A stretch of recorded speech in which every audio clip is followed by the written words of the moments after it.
साथियों नमस्कार। एनएमएमएस क्या है? इसे कौन भर सकता है? कब भर सकते हैं? कब अंतिम तिथि है? कब परीक्षा होगी? इसी के बारे में हम चर्चा करेंगे। एनएमएमएस इसका मतलब होता है national means cum merit scheme. ठीक है मित्रों, इसमें कक्षा 8 में अध्ययनरत छात्र छात्राएं भर सकते हैं। जो छात्र छात्राएं सफल होते हैं उनको 1000 रुपये प्रतिमाह की छात्रवृत्ति मिलती है, अर्थात 12,000 रुपये वार्षिक की। अब इसके सारे नियम निर्देशों को जानने के लिए हम इसकी वेबसाइट पे जाते हैं। अपने मोबाइल में कोई भी ब्राउज़र ओपन कर लीजिए। हम अपने मोबाइल में क्रोम ब्राउज़र ओपन करते हैं। क्रोम ब्राउज़र के अंतर्गत अब आप लिख दीजिए मित्रों ENT डाटा लिख के सर्च कर दीजिए। जैसे सर्च करेंगे पहला रिजल्ट आ जाएगा entdata.coin। इसको क्लिक कीजिए। इसके होम पेज पे चले जाए तो यहाँ लिखा रहेगा ऊपर की लाइन में परीक्षा नियामक प्राधिकारी उत्तर प्रदेश प्रयागराज राष्ट्रीय आय एवं योग्यता आधारित छात्रवृत्ति योजना 2024-25। आप यहाँ अप्लाई पे क्लिक कीजिए मित्रों। जैसे अप्लाई पे क्लिक करते हैं, इसको थोड़ा बड़ा करते हैं। ठीक है, यहाँ देखिएगा ये परीक्षा के बारे में यहाँ पूरा लिखा गया। ऑनलाइन आवेदन प्रारंभ होने की तिथि 23 अगस्त 2023 से फॉर्म भर सकते हैं। 18 सितंबर 2023 फॉर्म भरने की अंतिम तिथि है। परीक्षा इसकी 5 नवंबर 2023 को होगी। मित्रों, फॉर्म आप मोबाइल से स्वयं भर सकते हैं, खाली ध्यान से सुनिएगा सारी बात को। अब देखिएगा इस तरफ, और इसकी विस्तृत जानकारी के लिए आवश्यक निर्देश रीड केयरफुली पे हम क्लिक करते हैं। देखिएगा नोट में देखिए, पढ़िए क्या लिखा है इसमें मित्रों। इस परीक्षा में वही छात्र छात्राएं सम्मिलित हो सकती हैं जिन्होंने वर्ष 2023 वर्ष या सत्र 22-23 में कक्षा 7 की परीक्षा 55% अंकों के साथ उत्तीर्ण की हो। 55% अंकों के साथ। ये सामान्य और पिछड़े वर्ग के अभ्यर्थियों के लिए 55% है। अगर आप अनुसूचित जाति या अनुसूचित जनजाति में आते हैं तो आप 50% अंक साथ में पाए होंगे, तब भी फॉर्म भर सकते हैं। 5% को की छूट है SC ST के लिए। दूसरा है वर्तमान सत्र अर्थात 2023-24 में छात्र छात्राएं राजकीय विद्यालय, स्थानीय निकाय के विद्यालय एवं अशासकीय सहायता प्राप्त विद्यालय में कक्षा 8 में पढ़ रहे हों, अर्थात परिषदीय विद्यालय के विद्यार्थी भी इस फॉर्म को भर सकते हैं। अब देखिएगा तीसरी इसमें क्या ज़रूरी चीज़ें हैं। पात्रता अभिभावक अर्थात माता पिता की सभी स्रोतों से कुल मिला के आय 3.5 लाख रुपए से ज़्यादा ना हो, 3,50,000। चौथा, परीक्षा का आयोजन कहाँ होगा? प्रत्येक जिले के निर्धारित केंद्रों पर। हर जिले पे केंद्र निर्धारित हैं। पाँचवा, ऑनलाइन आवेदन की अंतिम तिथि 18 सितंबर 2023 से। परीक्षा 5 नवंबर 2023 को निर्धारित है। जाति प्रमाण पत्र भी अपलोड करना होगा। किसको? SC ST OBC को। अन्य पिछड़ा वर्ग, अनुसूचित जाति, अनुसूचित जनजाति, साथ ही साथ अगर स्वतंत्रता संग्राम सेनानी के आश्रित हैं तो उसका भी प्रमाण पत्र अपलोड करना होगा। और आप विकलांग अर्थात शारीरिक रूप से चुनौतीग्रस्त हैं तो उसका भी प्रमाण पत्र आप अपलोड कीजिए। सक्षम अधिकारी द्वारा निर्गत प्रमाण पत्र ऑनलाइन आवेदन के साथ अपलोड करना अनिवार्य है। आरक्षण का प्रमाण पत्र अपलोड न होने की दशा में सामान्य श्रेणी का अभ्यर्थी आपको मान लिया जाएगा। मतलब प्रमाण पत्र अपलोड नहीं करेंगे तब भी आपका आवेदन रिजेक्ट नहीं होगा, आपको सामान्य श्रेणी का अभ्यर्थी मान लिया जाएगा। अब उसके अलावा और दिशा निर्देश देखिए, कक्षा 7 की परीक्षा 55%, ये तो हमने बता दिया। अब किस विद्यालय के अभ्यर्थी इस फॉर्म को नहीं भर सकते? जवाहर नवोदय विद्यालय में अगर आप पढ़ रहे हैं तो इस फॉर्म को नहीं भर सकते हैं। केंद्रीय विद्यालय के अभ्यर्थी नहीं भर सकते हैं।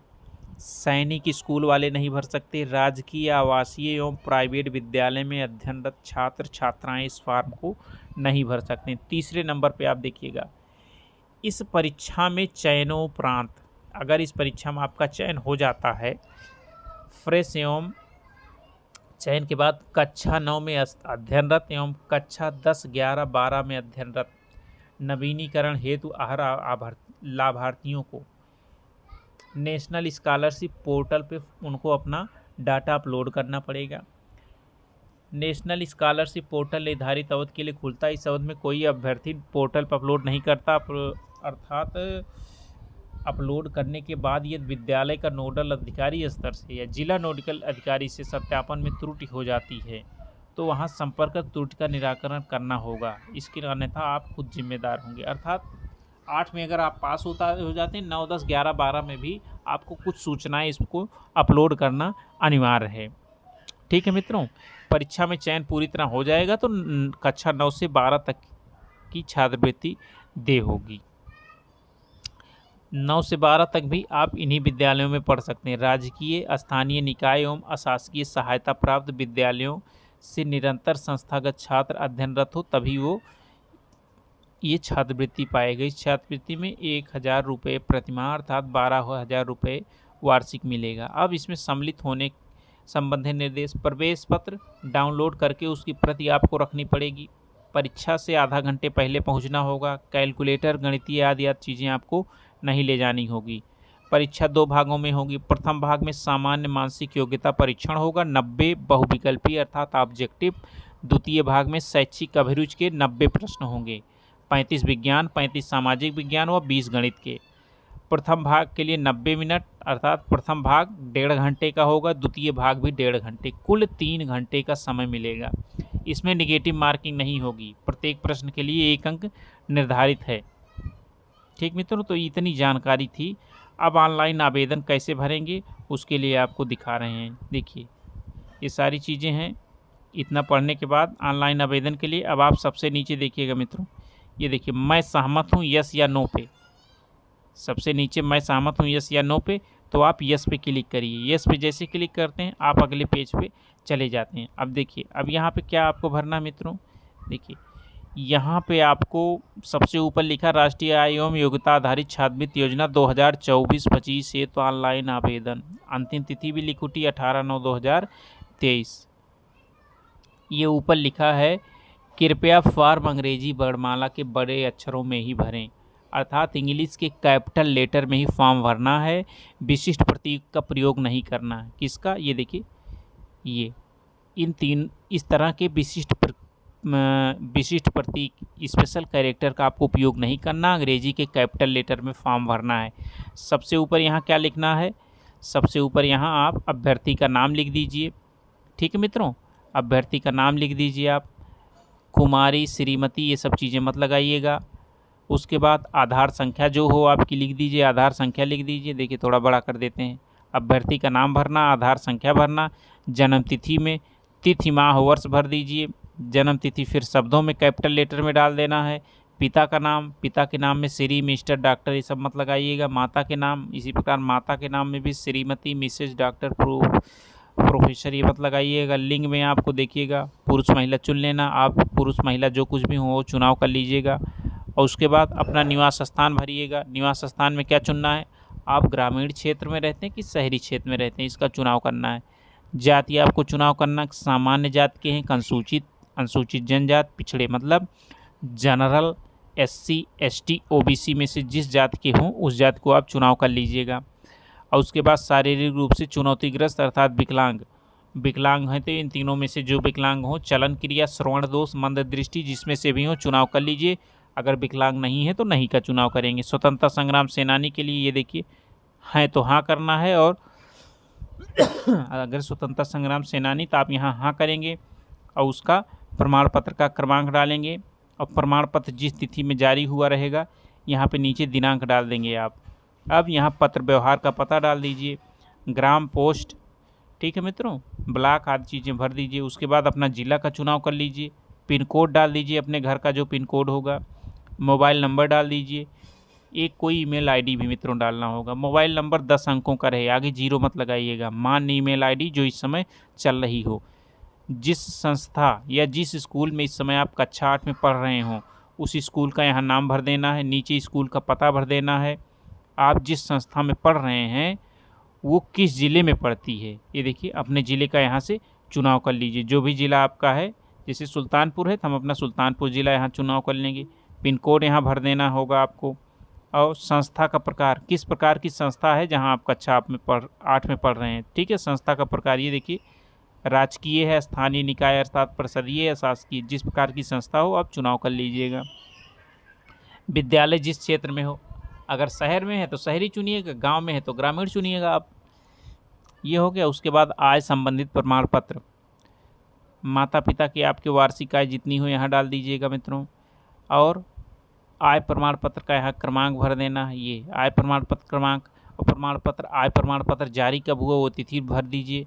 और उसके बाद परीक्षा का माध्यम यहाँ आपको चुनना होगा। हिंदी माध्यम से परीक्षा देना चाहते हैं कि अंग्रेजी माध्यम से। देखिए परीक्षा का माध्यम विकल्प का चयन करें। हिंदी से हम देना चाहते तो हमने हिंदी को चुनाव कर लिया है मित्रों। विद्यालय हमारा ग्रामीण क्षेत्र में है तो हमने ग्रामीण क्षेत्र चुन लिया है। और इसके बाद देखिएगा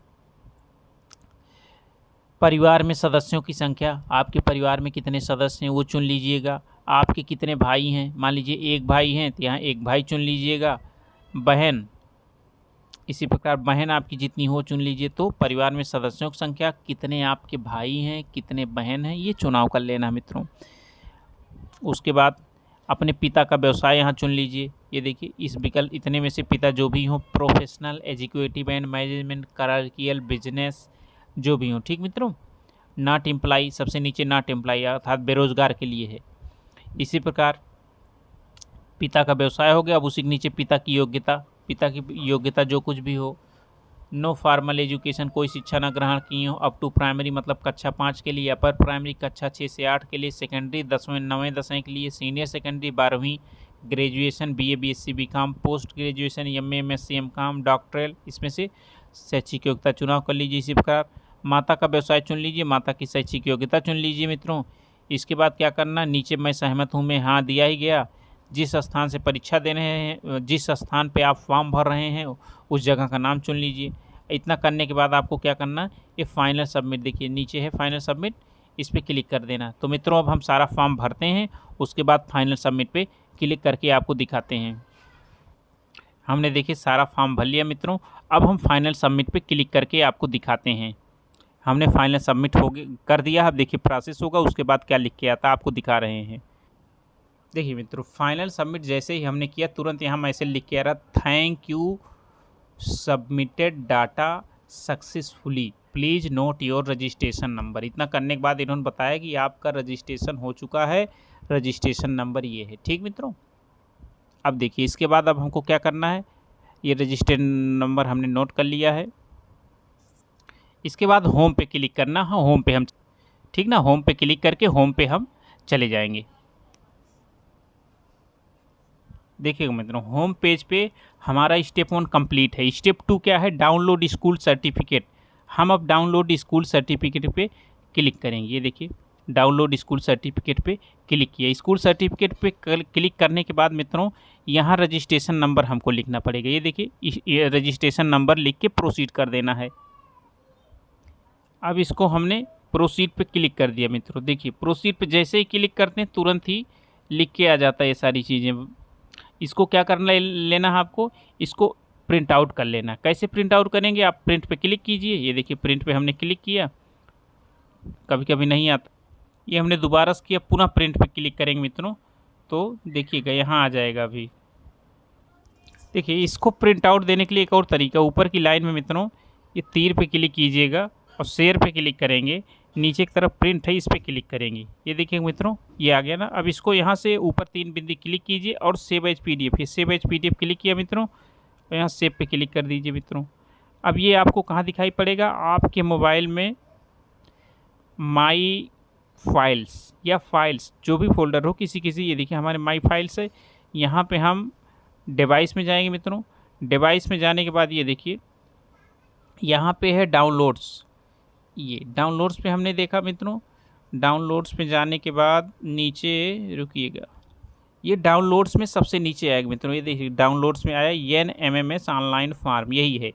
इसी को आप जो है किसी भी दुकान से जाके प्रिंट आउट इसका निकलवा लीजिएगा। उसके बाद क्या करना है, ये देखिए इसको बड़ा करते हैं, ये प्रिंट आउट हमको मिल गया। अब इसमें क्या करना है, कक्षा 7 में बच्चे ने जितने प्रतिशत अंकों से प्राप्त की है वो प्रतिशत आपको डाल देना है और उसके बाद दिनांक डाल देना है। विद्यालय के प्रधानाध्यापक का हस्ताक्षर और मोहर करवा लेना, उनका मोबाइल नंबर डाल के इसको आप NMMS की वेबसाइट पे इसको आपको अपलोड करना पड़ेगा। तो ठीक है मित्रों, इसके बाद की प्रक्रिया अब हम आपको अगले वीडियो में बताएंगे। धन्यवाद, नमस्कार। मित्रों, NMMS के फॉर्म में अभी क्या क्या चीज़ें आपकी बची हुई देखिए। स्टेप 1 रजिस्ट्रेशन का कार्य हो गया है। स्टेप 2 डाउनलोड स्कूल सर्टिफिकेट का कार्य हो चुका। अभी हमारा स्टेप 3 बचा है, स्टेप 4 बचा है, स्टेप 5। स्टेप 3 में स्कूल सर्टिफिकेट अपलोड करना है। कैसे करेंगे, इसको क्लिक करेंगे। ये देखिए, जैसे क्लिक किया हमने, ये रजिस्ट्रेशन नंबर डालेंगे, प्रोसीड करेंगे, खुल के आ जाएगा, सर्टिफिकेट अपलोड करेंगे। इसके बाद क्या है, इनकम सर्टिफिकेट अपलोड करना, फ़ोटो अपलोड करना है, साइन अपलोड करेंगे। आरक्षण संबंधी प्रमाण पत्र अगर लागू हो तो अपलोड कर दीजिए, SC ST OBC में हो तो डाल दीजिए। दिव्यांग सर्टिफिकेट, फ्रीडम फाइटर सर्टिफिकेट, इतना करने के बाद प्रिंट आउट ले लेना है। तो मित्रों, हम विद्यालय से स्कूल सर्टिफिकेट विद्यालय प्रधानाध्यापक से साइन करा के फिर अपलोड करेंगे। उसके बाद दूसरे वीडियो में आपको बताते हैं किस प्रकार अपलोड करेंगे। धन्यवाद, नमस्कार। दूसरा वीडियो देखना मत भूलिएगा।